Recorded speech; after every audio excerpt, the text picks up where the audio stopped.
What do Cody Sanchez, Alex Hormozi, and Stephen Bartlett all have in common? Well, apart from the fact that they're incredibly successful business owners, they're actually everywhere. You cannot go onto the internet without seeing them on LinkedIn or TikTok or Instagram. And that's because they've nailed one particular strategy, which is scaling their thought leadership content. And in this video, I'm going to teach you exactly how to do the same so you can get more of your content out there in front of more people and make more sales. But the first question you might have is, what exactly is thought leadership content? Thought leadership content is essentially content that positions you as the authority in your industry.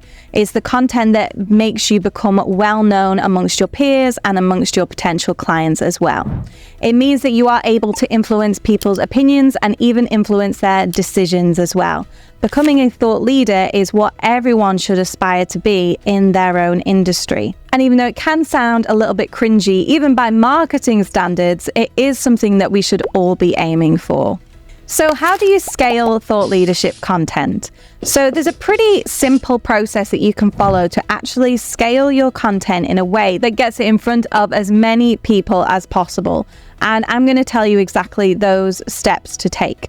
There are actually 3 simple steps. And what you first want to do is start with long form content. So as someone who's been in business a while, you probably have a bank of content that you can draw upon to scale. And what I mean by that is that you'll have produced books, you'll have produced blog posts, videos, you'll have been on webinars, you'll have recorded podcast episodes. You'll have a bank of content there with some really good stuff in it that you can use to scale and get in front of lots more people. So essentially, the first thing that you need to do is collate all of that content.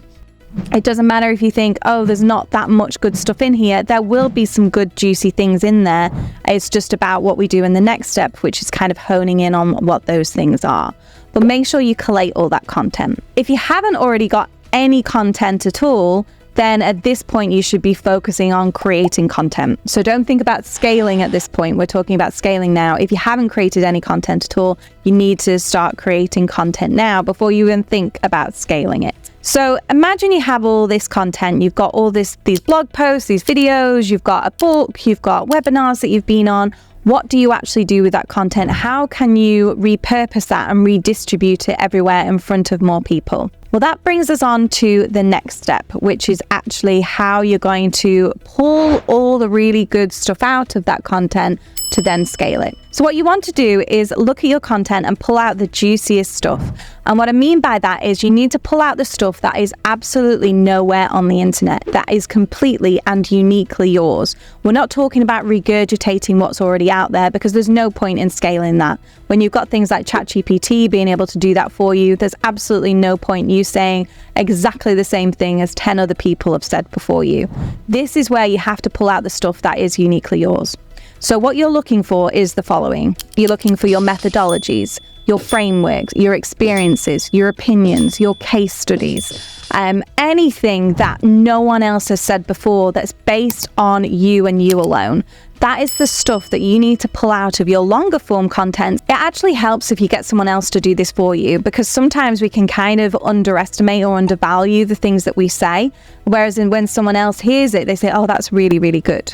So they can start pulling these things out for you. And then that person can then start formatting them in different ways.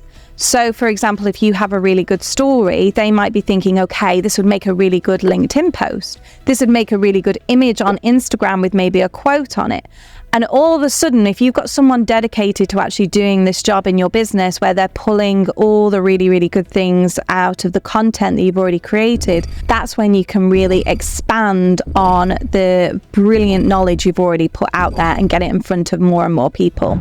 The next thing you're going to want to do is come up with your scaling plan. And this is essentially where you put a content plan together, working out exactly what platforms you're going to post on and exactly when you're going to post them. And then you can come up with this plan that essentially pulls out all that great stuff from your long form content already and works out how you can post it across multiple different platforms and keep reposting it so it gets in front of as many people as possible. Now, I have made that sound incredibly easy, but actually repurposing content in this way is very difficult. It's not just a case of pulling a random sentence out of a blog post and just throwing that on an Instagram image and hoping for the best, because that is not what is going to get you results.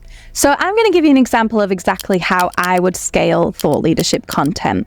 And I'm going to show you an example with our book.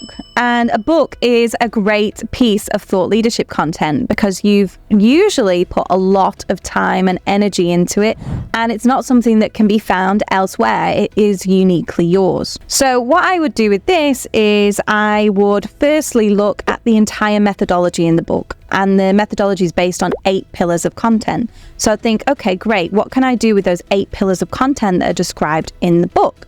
I would create a cheat sheet out of it. I could create an image. I could create a LinkedIn post. I could create a story around how we came up with that.